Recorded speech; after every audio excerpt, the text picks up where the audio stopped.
Halo, kembali dengan saya Sobat Jaskar Project. Ya, kali ini saya kedatangan tamu, kedua teman sahabat saya yang masa-masa kuliah ya, dan masa-masa kerja. Kenalkan, ini siapa namanya? Mas Triadi. Itu?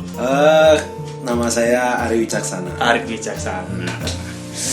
Ini saya bakal membahas hal yang menarik sih di tengah-tengah corona lah gitu misalkan.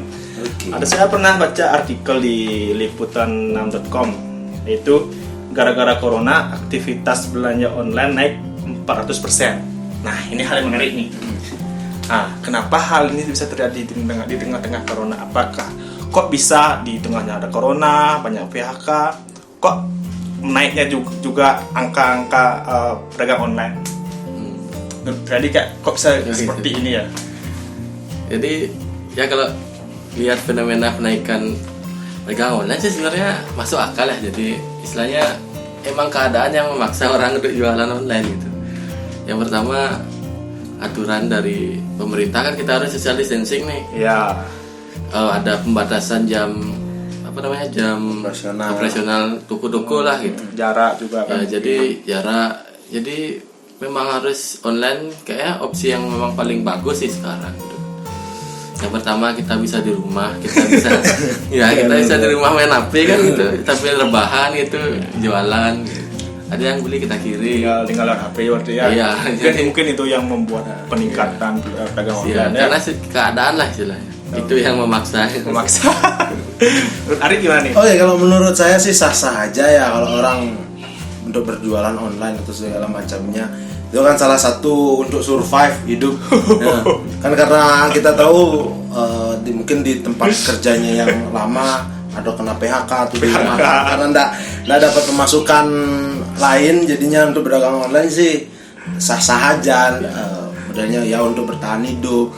Ya, itu sih salah satunya emang. Nah, ini hal menarik juga. Di tengah berdagang online nih, kalian berdua pernah nggak ditodong sama teman-teman kalian disuruh beli barangnya dia lah, padahal kalian nggak suka nih dagangannya tapi terpaksa untuk beli? Tadi dulu. Kalau itu sih udah sering bisa berapa kali di chat kan, sekarang udah bilang nggak ada uang nih gitu. Besok lagi ditanyain gitu ya, kadang-kadang saya beli sih sekali. Oh iya, itu Hari gimana nih Hari? Kalau saya sih emang sama kayak Triadi, sering juga ya. Tapi ya gimana, banyak teman-teman yang jualan juga jadinya bingung mau beli yang mana. Ini jualan ini jualan masker juga, yang B jualan masker juga, bingung mau beli di mana, takutnya ada kecemburuan sosial dan segala macam. Dan mereka pun juga tahu saya ini lagi ekonomi sulit juga gitu. Di ekonomi sulit ini menawarkan barang-barang seperti itu, jadinya entah mau beli ya dari kitanya lagi nggak ada uang, nggak beli nggak enak seperti itu. Lucunya gini lah, misalkan kita beli dagangannya dia, sedangkan kondisinya sama nih, kita lagi berusaha buat irit kan gitu. Kita beli dagangannya dia, terus feedbacknya buat kita kan mungkin nggak ada kalau kita kan gitu. Dan mungkin kalau kita mau, kita jualannya juga lah, kita jual lagi ke dia. Kan nggak ada yang dapat untung lah. Itu bisa. Kita beli barang dia beli barang kita. Ya, ada yang dapat untung. Ya setidaknya kan mereka ada usaha untuk bertahan hidup. Beda sama kita nih, contoh udah nggak ada kerjaan, tetap juga nggak mau nggak bisa jualan. Gitu. Tapi gitu sih salahnya kalau emang mau jualan gitu. Harusnya punya target pasar tuh bukan ke temen gitu. Artinya ke lebih luas gitu. Ya kan yang terdekat lah teman gitu. Emang sih kan teman yang terdekat. Tapi ada kondisinya sama ada gitu. yang salah tuh. Target temen yang ditodong tuh pengangguran. Nah, itu dah. Makanya tadi sudah dibilang kalau bingung mau beli dari kitanya juga nggak ada duit, nggak beli jadi nggak enak gitu. Nah, ya kita beli ngutang gitu. Kebiasaan nih teman-teman ini. Kadang gini juga. Pernah nggak kalian merasa? Misalkan teman-teman kita jualan minuman nih, ya kita aja misalkan sekarang kan saya ini kan nggak kerja. Misalkan per hari kalau hitung-hitung saya tuh ngabisin duit 5.000 lah gitu. Tapi teman-teman ngadapin minuman 50.000 malah gitu. Gimana cara kalian untuk menolak? Minuman apa nih? Apalah semuanya, kayak minuman bukannya sekarang kan lagi trennya jeruk nipis tuh mungkin dia jual 50.000 sedangkan bekalnya kita 5.000 atau 10.000 tuh misalkan. Oh gampang sih kalau saya nolaknya. Sorry bro, saya punya kebun jeruk gitu. Udah kan. Emang benar. Saya tanam jeruk kok di rumah gitu. Udah liatin fotonya, cari di Google. Tapi emang nggak perlu kan, jadi nggak usah dipaksakan. Nolak baik-baik kan bisa sebenarnya. Ya diperjelas lah, perekonomian lagi sulit seperti sekarang. Ya untuk sekarang nggak bisa lah, dulu mungkin nanti kalau corona sudah hilang saya beli dah. Nggak tahu masih jualan apa enggak. Mungkin nggak kalau berpikirannya ya ibarat gimana ya, kapan sih yang ngejual pedagang online ini bakal bisa bertahan. Dilihat sekarang kan ekonomi ya gitulah, carut marut lah misalkan itu, banyak yang PHK. Saya sih ngelihatnya sekarang ini orang-orang ini yang yang bisa membeli ini cuma ngabisin uang tabungannya aja. Tetapi ketika uang tabungannya sudah habis, dia tidak akan bisa membeli. Di saat corona lah misalkan corona. Nah, menurut kalian sampai kapan pedagang online ini bisa eksis? Kalau menurut saya sih tergantung dia punya pasar kemana ya. Kalau dia pasarannya tuh ke PNS mungkin lanjut terus. Kan tetap ya. Ya karena kita tahu dari berjuta-juta penduduk di Bali modelnya contoh ya, enggak 100% orang itu di PHK atau dirumahkan. Tapi saya dirumahkan. Ya sama saya juga. Ya, itu kan makanya kalau saya bilang dia pasti akan lanjut terus kalau pasarnya dia tuh ke PNS. Ya modelnya orangnya masih kerja lah. Mbak, saya ke PNS ya mengerucut sekali gitu loh. Tapi pasarnya ke orang-orang yang gimana nggak punya kontrak kerja lah gitu. Nggak punya SK gitu ya, paling semampunya dia beli. Mungkin aja. gini mungkin ya. Sekarang kan pedagang online itu menjamur banyak gitu kan. Mungkin bulan depan gitu semua pedagang online promosiin ke PNS semuanya. Ya karena cuma dia yang di masa corona gajinya tetap gitu. Work from home juga kan gitu. Ya harus dilihat juga dari penghasilan kita. Kalau saya sih sebagai karya swasta ya nggak memungkinkan setiap hari bisa membeli. Ini sih juga sebenarnya tergantung sih, misalkan dia waktu sekarang baru mulai online nih, ternyata dia ngerasa wah ternyata banyak saya dapat gitu, mungkin bakalan terus berlanjut ya.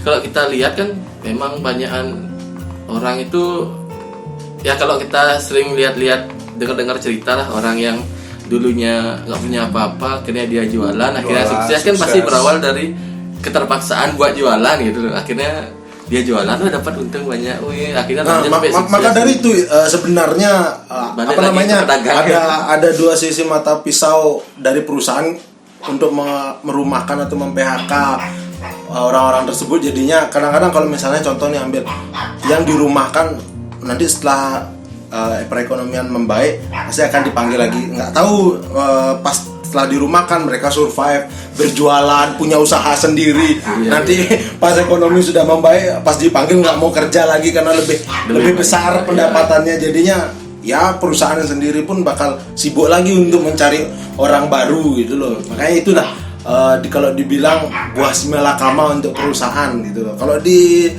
nggak di PHK atau nggak dirumahkan, biaya operasional di perusahaan. Kalau dirumahkan ya mungkin dari segi lain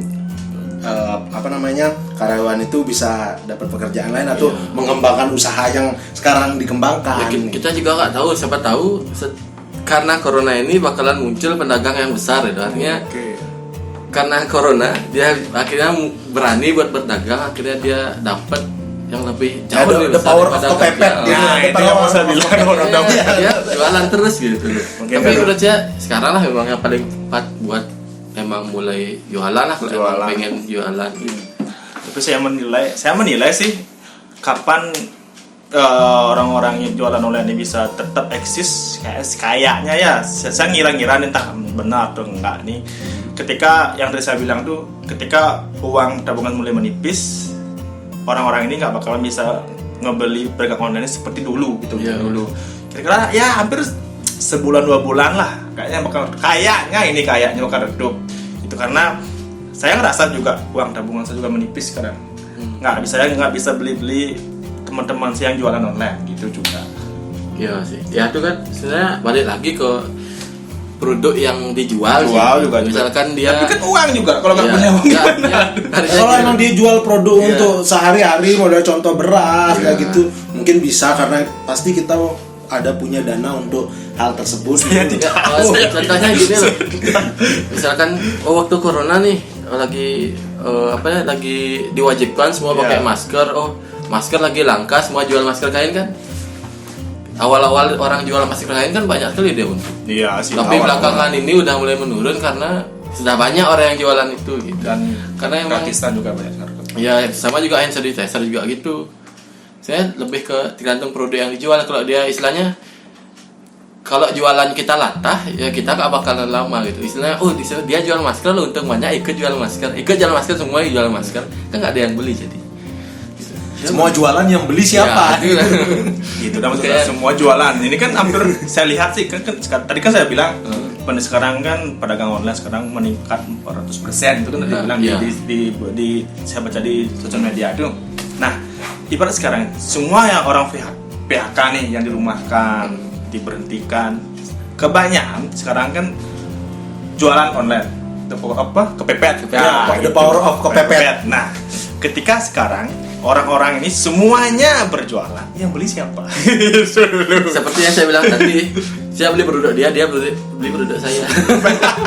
Ada kan Jadinya ada simbiosis mutualisme ya, sama-sama Jadi, menguntungkan. saya Walaupun jual- mungkin dia jualannya 10.000, saya jualnya 50.000. Anggap saya jual masker 5.000, dia jual hand sanitizer 5.000, saya beli masker 5.000, dia beli hand sanitizer 5.000, kan nggak ada yang dapat untung. Berarti perputaran duit semasa ini aja ya. Mutar gitu aja ya. Ya boleh sih, boleh tapi sampai kapan gitu dulu. Gitu dulu. Tapi menarik sih ya sekarang ya pedagang-pedagang online sekarang ini semua sudah gimana ya? Dari orang yang nggak bisa berjualan seketika bisa berjualan. Dari orang-orang nggak bisa masak seketika bisa masak dan menjual hasil masakannya. Dan seketika orang-orang nggak pernah ke sawah nyari buah-buahan, sekarang semua bisa ke sawah nyari buah-buahan untuk dijual. Ibarat kita dikembalikan ke masa-masa dahulu gitu, dahulu mungkin kita mengambil apa yang ada itu bisa dijual.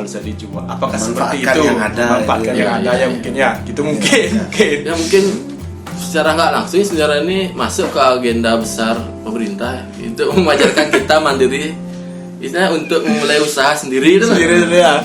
Jadi ya ada positif ada negatif ya. Tapi yang jadi negatif kan kenapa harus ada coronanya. Tapi mungkin ada hikmah di sini. Jadinya ketika ada corona, orang-orang Indonesia semuanya pada kreatif. Iya benar, orang-orang Indonesia memang dasarnya Makanya- kreatif memang. Memang dasarnya pasti kreatif orang-orang Indonesia. Karena kepepet. Kalau dulu kan Indonesia emang kreatif, tapi hal yang aneh-aneh gitu kan dulu. Kadang-kadang. Tapi sekarang kan hal kreatif Indonesia di tengah corona tuh ada yang berjualan. Ya lebih berjualan. positif lah hal-hal yang Iya. kreatifnya dituangkan. Mana sekarang contoh cewek-cewek yang nggak bisa masak sekarang disuruh diem di rumah aja pasti punya inisiatif untuk belajar Jualan masak. masak. Itu ibaratnya dia sudah menjadi ibu rumah tangga tapi nggak ada suaminya. Daftar. Ya udah deh, kita tutup ini ya. Ya. Tapi kesan-kesan terakhir sih yang saya tanya ke Triadi, baik nggak sih pedagang online ini sekarang di tengah corona ini? Oh kalau kita bilang baik apa enggak sih, saya pribadi bilang baik ya. Baik, Jadi ya. baiknya itu ya pertama tadi, jadi istilahnya karena kepepet, jadi kita berani nyoba buat jualan gitu. Kita nggak tahu loh, istilahnya mungkin mindset kita selama ini kan buat jadi karyawan aja lah, karyawan artinya lulus kerja di perusahaan orang gitu. Tapi belum ada yang berani lulus saya mau usaha jualan gitu. Jadi setidaknya karena kepepet ini dia mulai atau karena PHK atau apalah dengan dirumahkan, dia berpikir gimana caranya saya harus hidup ya jualan gitu. Jadi Ya, otomatis ya. dia mencoba mindset yang baru gitu, yang sebenarnya emang jauh lebih baik sih kalau emang dia berani untuk melakukan usaha sendiri kayak gitu. Kalau Ari gimana nih? Kalau saya sih melihatnya emang sangat positif sekali. Emang tadi saya bilang di awal, emangnya langkah-langkah untuk survive teman-teman yang terkena PHK, terkena dirumahkan, sangat bagus sekali. Hal kreatifnya mereka dituangkan ke dalam suatu hal yang positif seperti itu. Tapi yang perlu menjadi kekhawatiran kita apakah pengolahan makanan tersebut itu sudah melakukan sesuai SOP supaya tidak menyebar sebagai rantai penyebaran virus corona Sebagai tersebut. vektor lah. Iya, sebagai vektor segala macamnya. Maka dari itu mungkin kita agak sedikit was-was ya Perlu pengawasan mereka. perlu pengawasan juga, perlu modelnya.